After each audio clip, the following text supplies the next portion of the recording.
So let's talk about what happens when you have a population.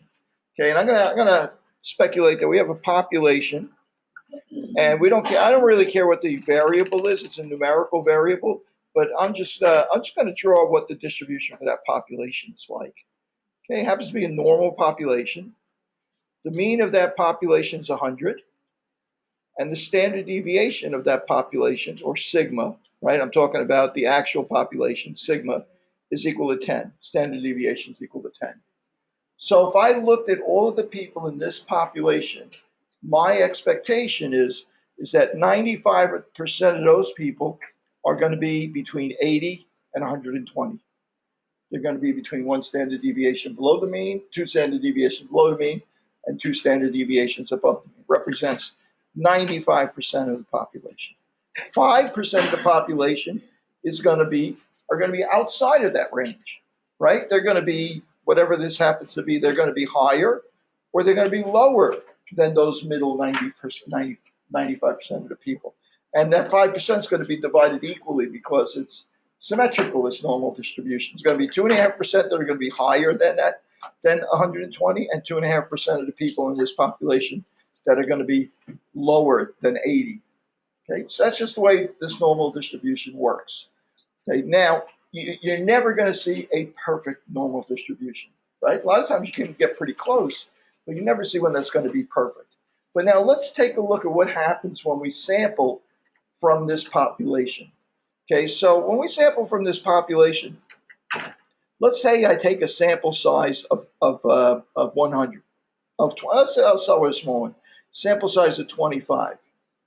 Now, if I take a sample of size 25, find the mean of those people, my expectation is it's going to be around 100 because the average for the population is around 100. I would expect if I randomly sample 25 people, their average is going to be 100 also. But sometimes it's going to be under 100, sometimes it's going to be above 100. Now, if I were to do that over and over and over and over again many times, all of the sample means, all of those cumulative sample means, if I drew another distribution, they're going to be all clustered around 100, just like the population is, but they're going to be in a narrower spread. It's going to be a normal distribution, but it's going to be narrower. And we know that the same is going to hold true of the population of the sample means as holds true to population means. That 95% of them are going to be within two standard deviations below the mean and two standard deviations above the mean, except because we're taking samples of size 25 and averaging them, that's going to be a narrower spread. The standard deviation for the spread of the sample means is going to be narrower. We know that's going to be, we're going to give that a new name called standard error, and we know that it's going to be equal to the standard deviation divided by the square root of the sample size. Or in other words, 25, excuse me, what did I say, 10 over the square root of 25, which is 5, is going to be equal to 2. So 95% of the sample means are going to be between 4 below, which is going to be 96, and 4 above, which is going to be 104, right? Much narrower spread. Sometimes we're going to get a sample from this population which is below 96 or above 104. How often is that going to happen? It's going to happen 5% of the time, right? So 5% of the time, 2.5% of the time, we're going to get a sample result that's below 96, and 2.5% of the time, we're going to get a sample result that's above 104. Okay, so now I say to myself, well, in statistics, in public health, we're going to want to compare things. For instance,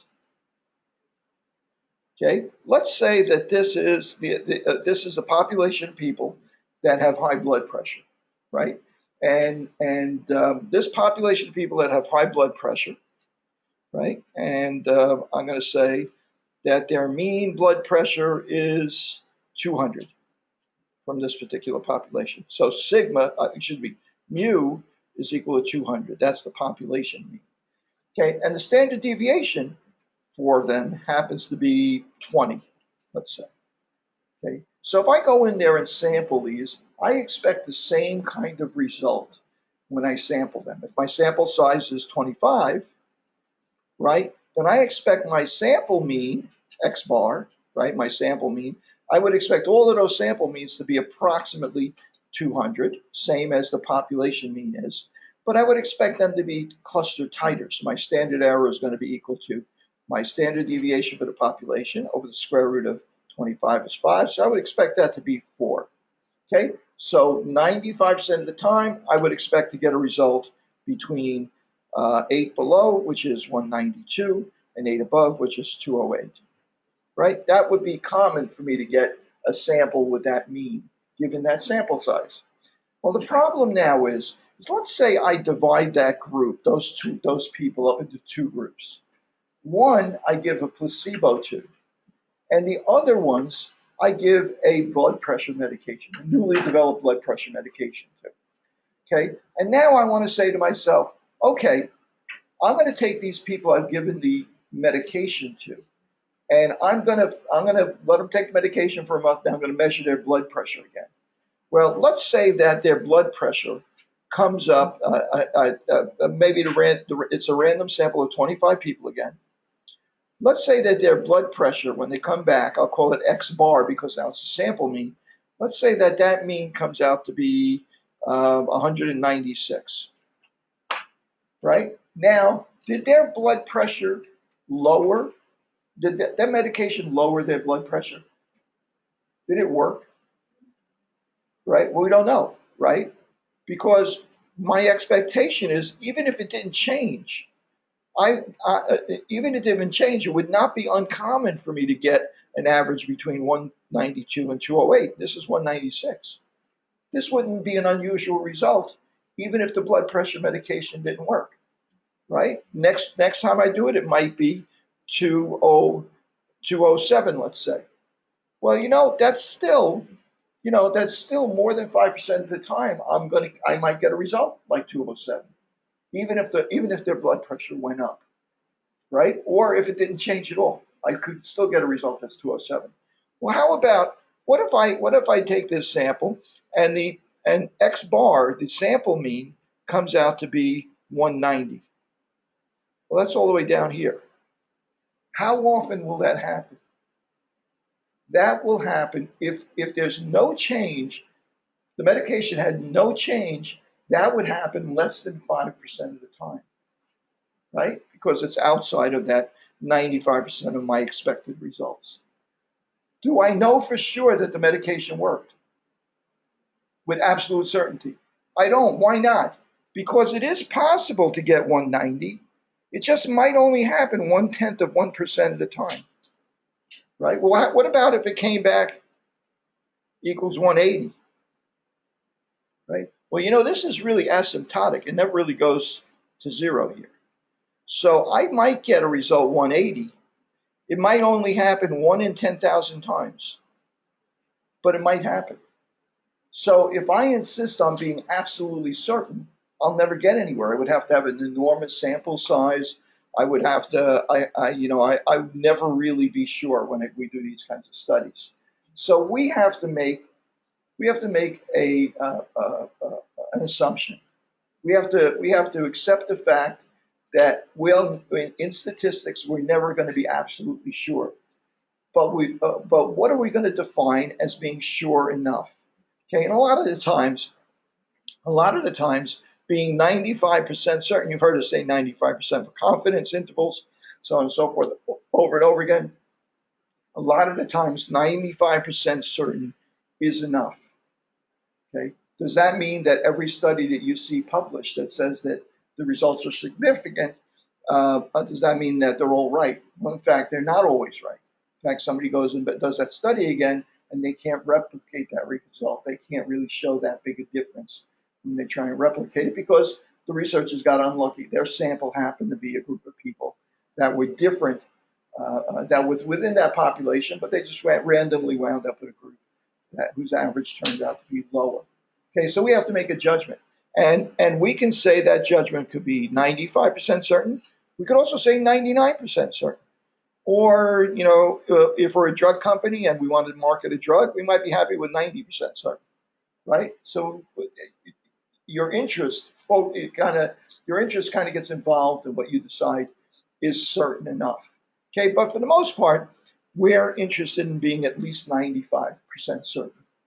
Well, being 95% certain is the same thing as being 5% uncertain, right?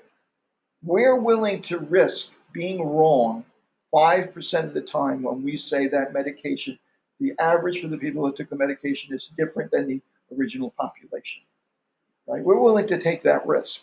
That's called an alpha error, right? That's our type 1 or alpha error, right? Well, what if in fact we do this study and we get a result of a 196, and the blood pressure medication, it was a high.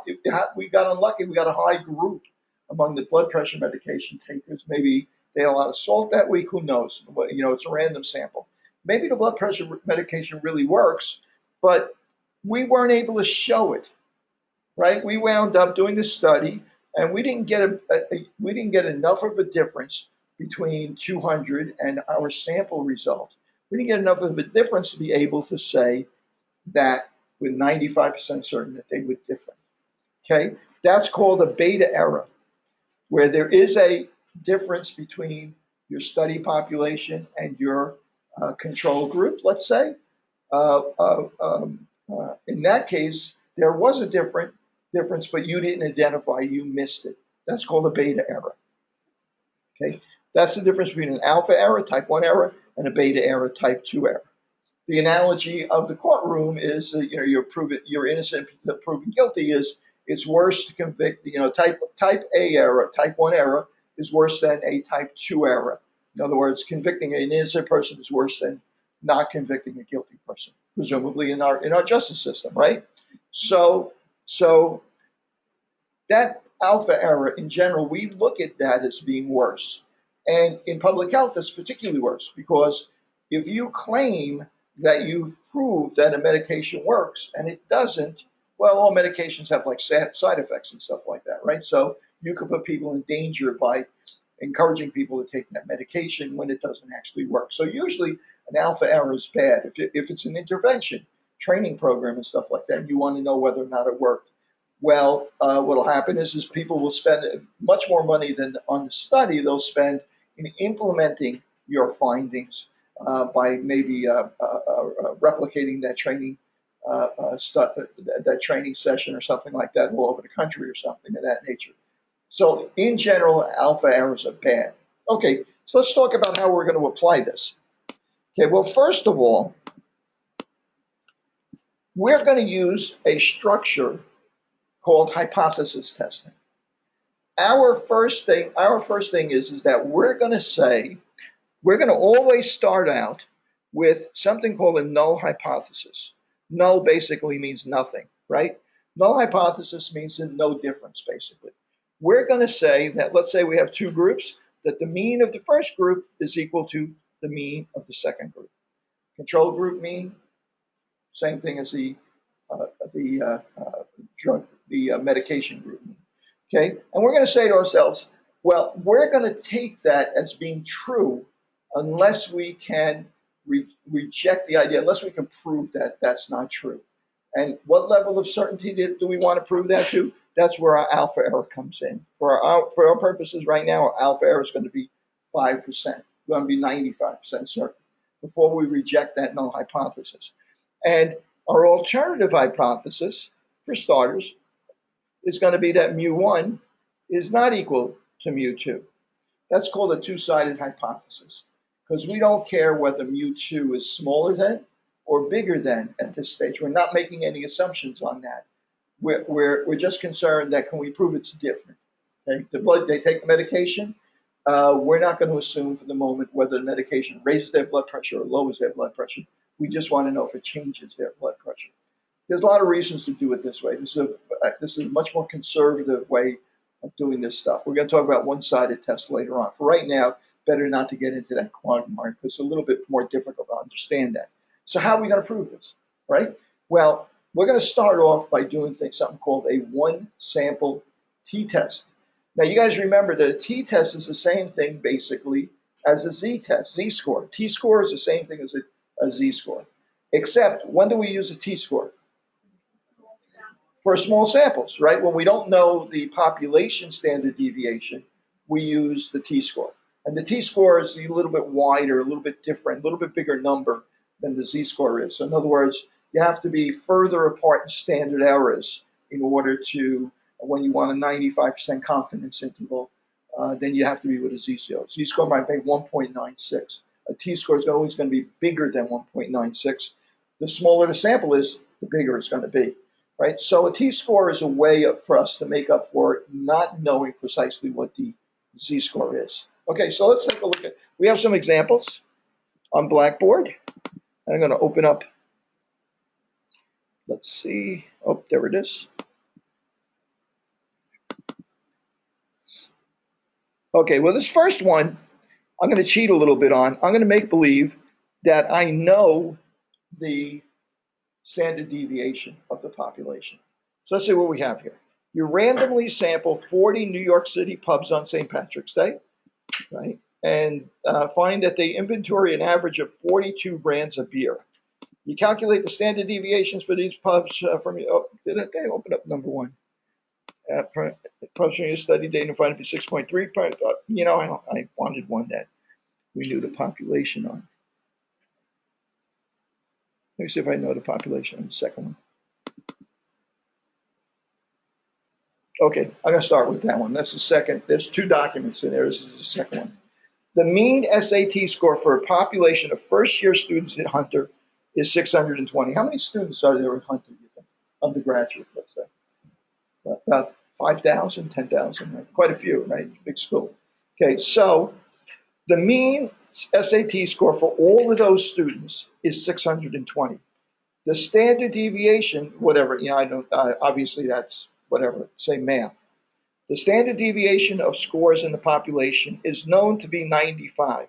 How do we know that? Maybe we know that historically. Maybe it's such a gigantic sample that we're willing to assume that that's the population standard deviation. Actually, we know this population because the population we asked everybody in the class.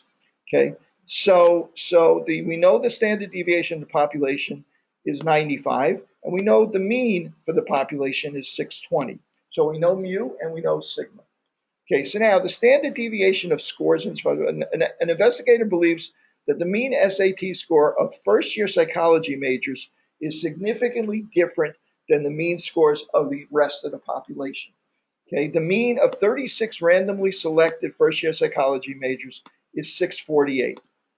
Okay, so why did we randomly sample them? Well, maybe we didn't have information. We only had information about everybody's SAT score, but we didn't have their major. So in order to compare psychology majors against everybody, we had to go back and get all the psychology majors' SAT scores. Perhaps that was such a big ordeal, there's so many of them, that we decided, let's see what we can do with a sample first.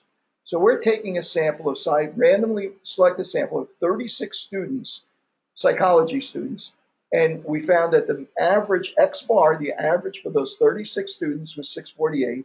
And now we're going to take a look at how this ties in, that the results of that sample ties into what we know about how samples work when we know the standard deviation. So I'm going to go here and I'm going to get a fresh page.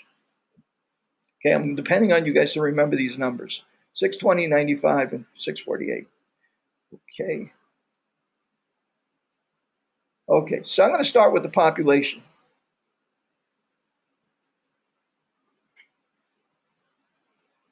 Okay, population mu was 620, right? Mu is equal to 620, and sigma is equal to 95.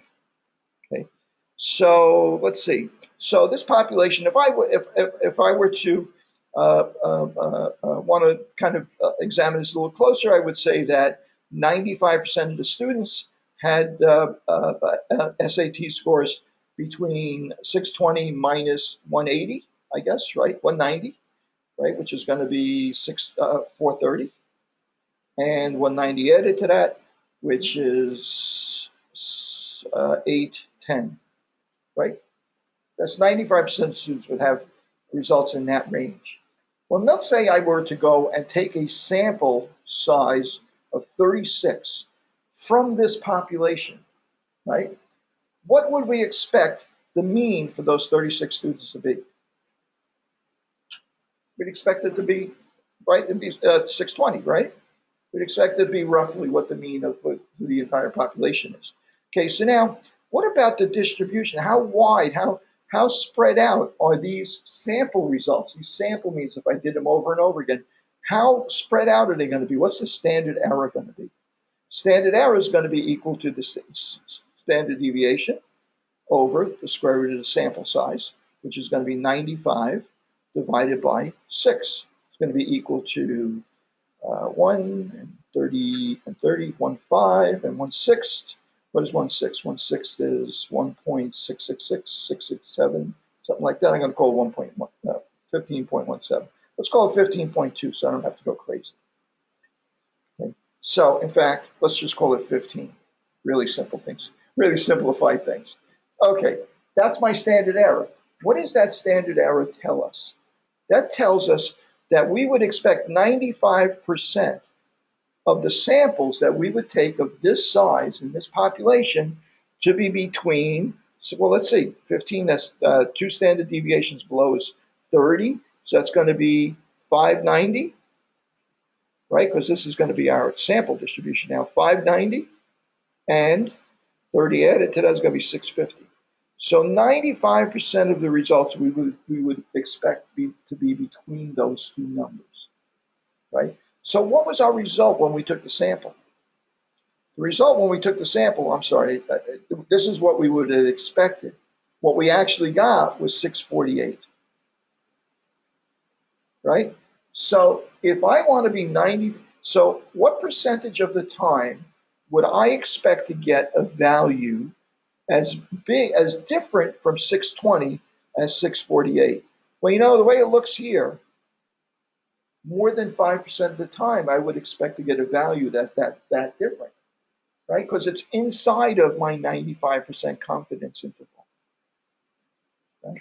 So I really can't say with 95% certainty that that sample of 36 students proves to the level that I'm interested in that psychology students have a different mean SAT score than the rest of the population. Okay, so that's kind of interesting now. You know, there's another way that I can do this. The other way that I can do this is actually calculate how many standard deviations or standard errors apart that they are. So I'm going to say, okay, I'm going to go over here and I'm going to say that the number of standard deviations apart that they are is going to be equal to, let's see what it's going to be. It's going to be equal to X bar minus the mean, the difference between 648 and 620, over the standard error, which is 15. Okay, so what's that going to be? That's going to be 648 minus 620 over 15. That's 28 over, over 30. Right, over 15, I'm sorry. Over 15, so 28 over 15 is how much? What's that? 1 point, what was that, 6? 876? 1 point, let's go 87, okay. 1.87. Well, in order, given that I know the standard deviation, this is pretty much set up that I can use the z-score. If I wanted to be 95% certain that these two were different, how big a z-score would I need? How far apart? How many standard deviations apart would they have to be? They would have to be at least 1.96 standard deviations apart, right? So I'm not far enough apart for me to go back and reject my null hypothesis that they both had the same average. In fact, what I can do here is I can say, well, the z-score is 1.87, right? That's how extreme this value is. On the other end, if we're a similar value, on the other end, it would be minus 1.87 would be the z-score. If it were, instead of being 648, it was 592, for instance, right? Same number, 28 below.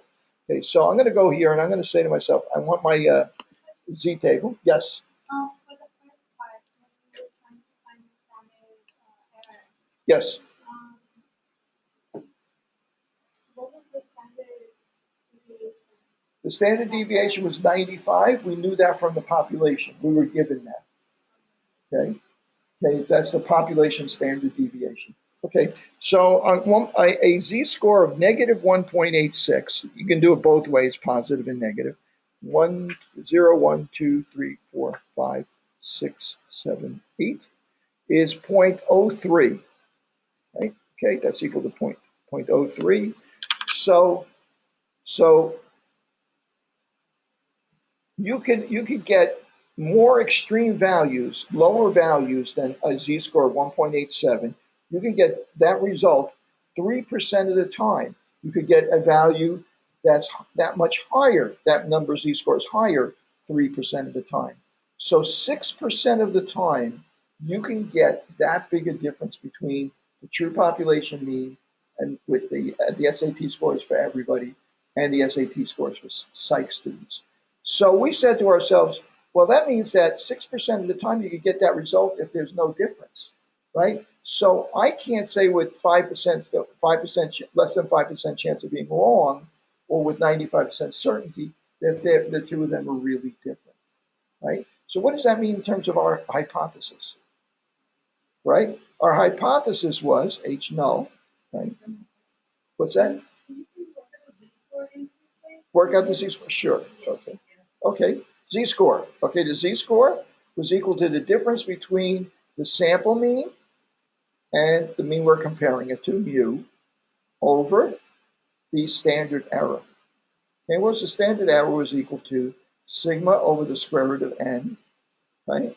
And that's equal to 95 over 6, right? We call that 15. Right? So the z-score is 648 minus 620 over 15. That's 28 over 15. Right? And that came out to be 1.87. Not quite as big as we needed it to be.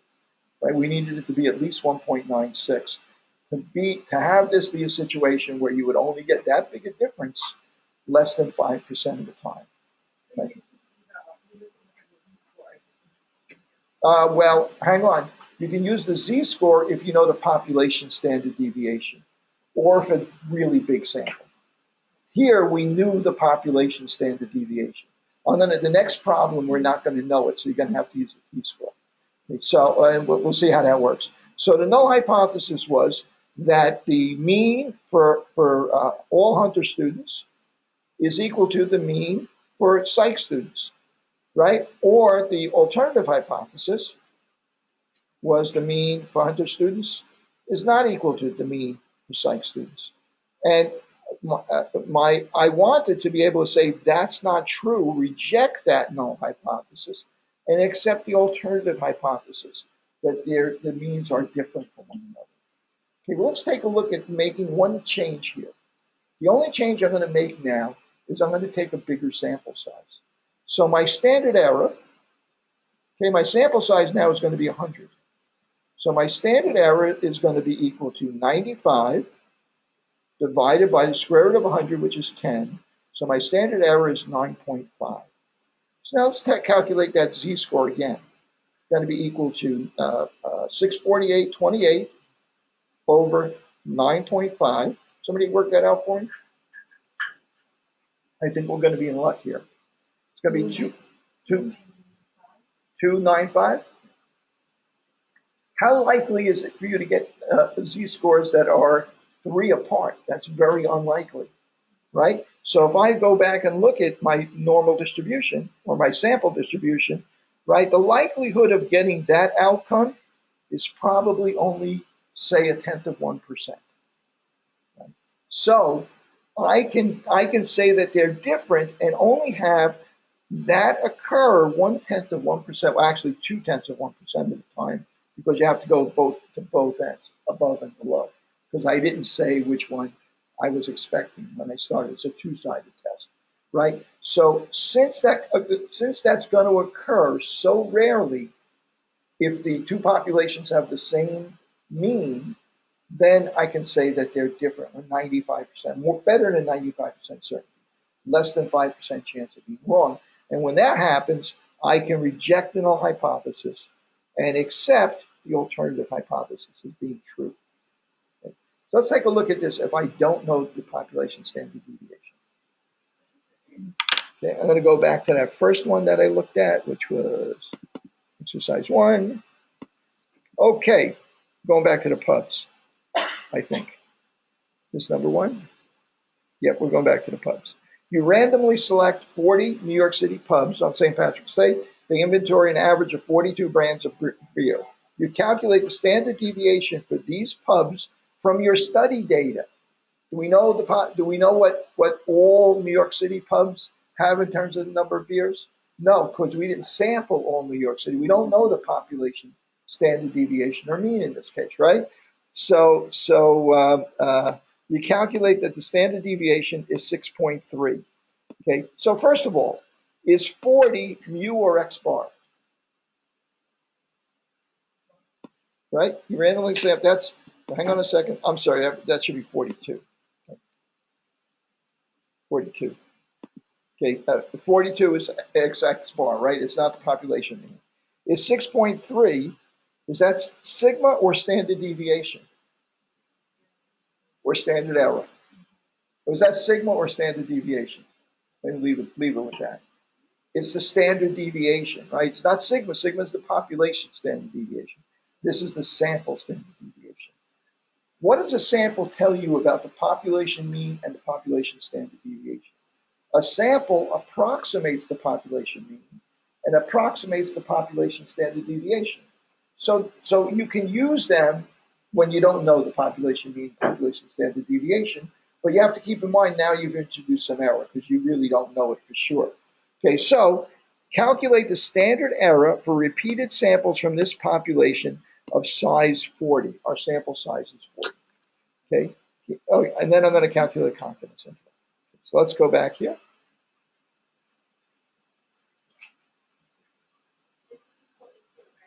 The number of brands of beer are 42, and the sample size is 40. Right? Is that what I got right? You're right. Population size. Yeah, population size is from this sample size. From this sample size from this population of size 40. We got that right? 4.2 is x bar. 42 is x bar. 40 is the sample size, and 6.3 is the standard deviation. Okay, so let's go back here. Okay, so x bar is equal to 42.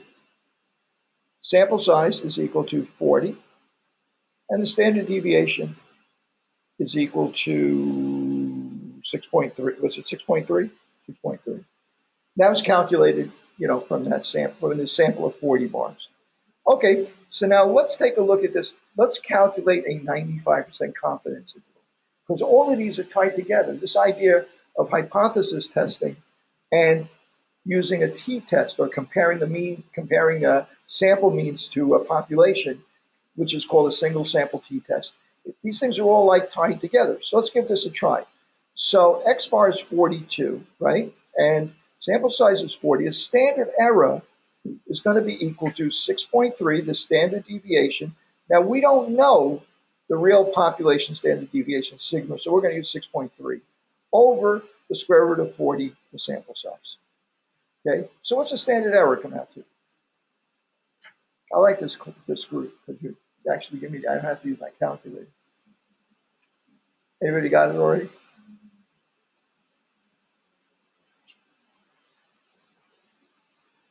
You're making a liar out of me. Want me to change that to 36, make it easy? Yeah?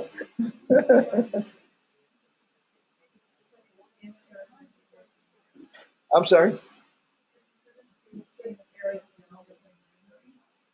I'll change it to 36. So 6 into that is going to be 6, 1.5?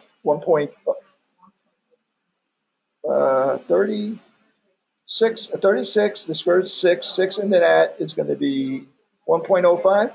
Okay, 1.05. So the standard error is equal to 1.05.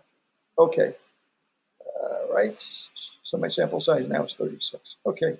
Okay, so now let's calculate my 95% confidence interval.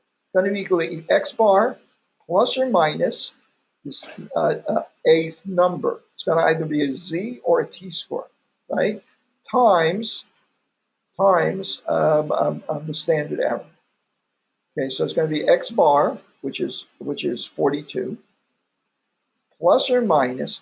So now do I use a Z score or a T score? I use a T score because I don't know the population standard deviation, and it's a relatively small sample, right? So what's a T score going to be for 95% certainty, or a 95% confidence interval for this size sample? Sample size of 36 is 35 degrees of freedom, so we can look it up, right?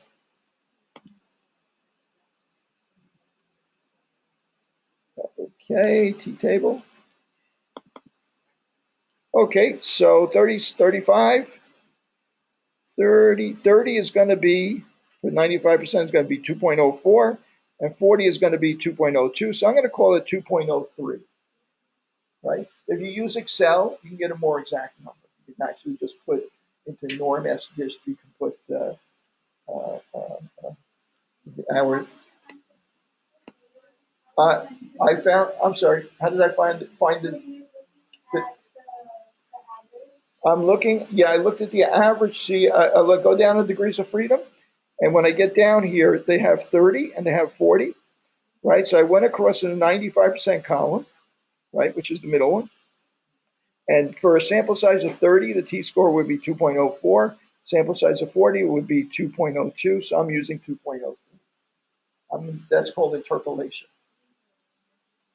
Okay, so I'm going to use 2.03. And is 2.03 times the standard error, which is 1.05. Okay, now using the t-score instead of the z-score, did that make my confidence interval wider or narrower? Made it wider, right? Because I have lower certainty because the sample size, I know the population standard deviation. So I'm 95% sure that the true mean is somewhere between, well, let's multiply this out. I'm going to call this 4.1 for argument's sake. I'm just going to call it 4. Let me just call this 4 so we have spent a lot of time. It's somewhere between 38 and 44. Right? That's my 95% confidence. I'm 95% sure the true mean is between 38 and 44. Well, now, what if I went around and I sampled all of the no-name bars in New York City, 5,000 of them, all the no-name bars in New York City, and I found out that the average for all of the no-name bars, I sampled all of them, so in this case, it's going to be a population mean. I sampled all of them, and it turned out that the average for them was only 36 beers, 36 brands of beer. What can I say with 95% certainty? I can say that no-name bars carry fewer beers, fewer variety of beers than Irish bars do, because it's outside their 95% confidence interval. I'm 95% sure the true mean for Irish pubs is between 38 and 44. And if I'm comparing it to a population, which I know the mean is 36, well, then I have to say I'm 95% sure that the true mean for Irish bars, which I really don't know, but I know it's 95% certain between these numbers, is not the same as for this other population of bars. Get it? I'm comparing, yes. 2.03 was the t-score. I looked that up on the table, right? On the t-table, I went down to 35 degrees of freedom, between 30 and 40, and went across to the 95% column. And sample size of 30 has a t-score of 2.02. I'm sorry, yeah, 2.02. And a sample size of 40 had a t-score of 2.04. So I used 2.03. It's in between the two. If there had been the 35 in there, I would have used that. Sample size is 36, so it's 35 degrees of freedom. Right. -1, sample size -1. Okay? Okay, so now let's apply this slightly differently. Okay? Now I'm going to rearrange this whole thing. But we don't have much time. Professor Weicker really worked you guys out tonight. Okay, so let's apply this slightly differently. And in this case, I'm going to say that, let's see, I'm going to say, let me see if I have that. I'm not going to put an example, that would kill too much time. Let's say that I know that the average blood pressure, mu, in the United States is 100. Okay, and I want to compare that to the average blood pressure for Native Americans. Okay, I don't have the resources to I don't know if they do the census on reservations. They may not. They're like they are like basically separate countries basically, right? So I'm not sure the U.S. Census Act. I would imagine they probably do on most. But at any rate, let's say that they don't. I don't have the resources to go and measure all Native Americans. So I'm going to randomly sample. I'm going to randomly sample, let's get a nice even number, 64 Native Americans and measure their blood pressure. And the average blood pressure that I get for those 64 Native Americans is equal to, I'm going to call it, let me think about what my result's going to be. It's going to be 105. And my standard deviation for the average blood pressure for these 64 people that I sampled is going to be equal to 10. So now I want to compare. My null hypothesis is going to be that the mean for all Americans is equal to the mean for Native Americans.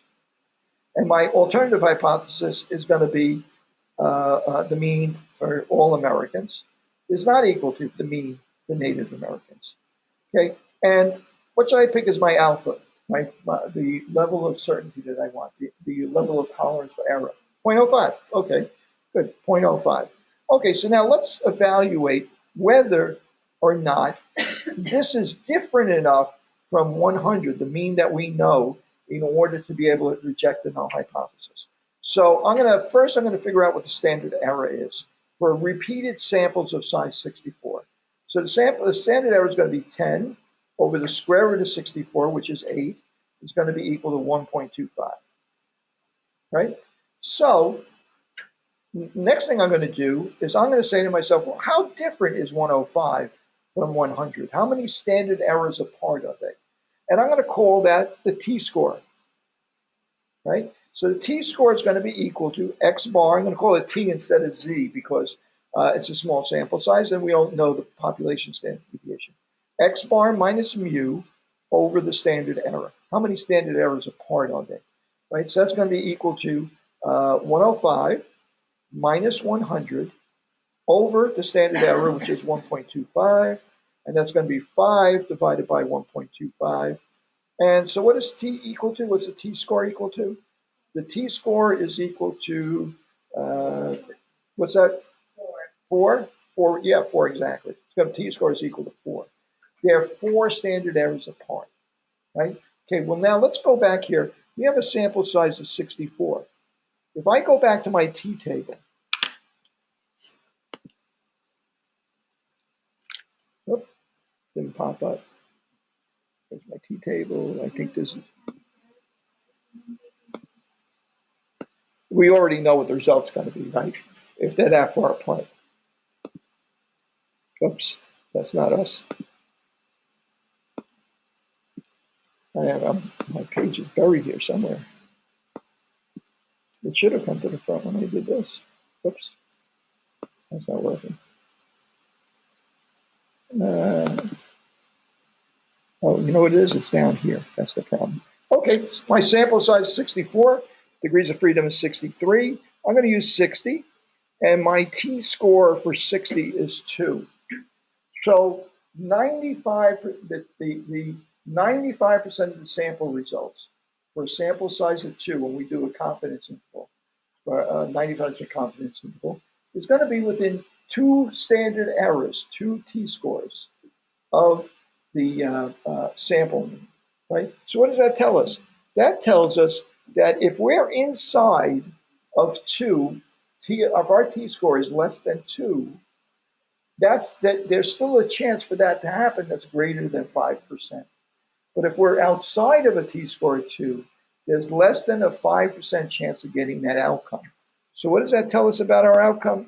That tells us that the likelihood of getting this result, a t-score that's equal to 4, is way less than 5%, right? If it had been exactly 2, with this sample size, there would have been a 5% chance of getting this result, even if there wasn't a difference between the two, right? Since the t-score that we calculated is bigger than 2, then I know I can reject my null hypothesis with less than 5% chance of these 2 populations having the same mean.